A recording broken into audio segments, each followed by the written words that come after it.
ધીરજની અત્યારે પરીક્ષા છે. ખરેખર તમે અત્યારે ગંભીરતા રાખો, એકબીજા કોઈની વાતોમાં ન આવો.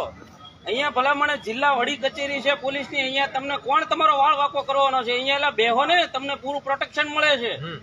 અને જેને ઉતાવળ હોય અને જેને કાયદો ડોળવવાની ગણતરી હોય તો એ તું તરક વૈયા જજો. બાકી અહીંયા શાંતિથી બેહો. અમે બધા અહીંયા જો આગેવાન કે ને એમ કરીએ છીએ.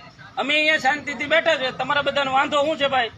કોઈ પોતપોતાની રીતે ફિલોસોફી કરવા આવ્યા હોય ને તો નીકળી જજો. અમે આજે આર્મી પરિવાર છે, ફૌજી પરિવાર, એને જે પરિવાર ઉપર અન્યાય થયો છે, અત્યાચાર થયો છે ને એના સમર્થનમાં આવ્યા છીએ. એ સિવાયની અમારો કોઈ હેતુ નથી. એટલે આવો જે હેતુ હોય ને એ જ અહીંયા શાંતિથી બેસજો. બાકી કોઈ ફિલોસોફી કરતા નહીં. જેને ઉતાવળ વૈયા જજો. બાકી અમે અહીંયાથી 10 જણા અમે નક્કી કરશે. આ અહીંયા જે આગેવાન છે એ નક્કી કરશે ને એ મુજબ અમે અહીંયા બેહવાના છીએ. કદાચ છેલ્લે અમે 5 વધીએ ને તો કુરબાન છે. બાકી બેસીશું અહીંયા. સાહેબને મળવાનું છે. હોવતની વાત એક જ વાત છે, મળવાનું છે. બાકી કોઈ ઉતાવળ ન કરતા. તમારી ધીરજની અત્યારે પરીક્ષા છે એટલે ધીરજ રાખો. વાગશે વાર પણ આવશે મજા. જય હિન્દ, જય ભારત, જય સંવિધાન.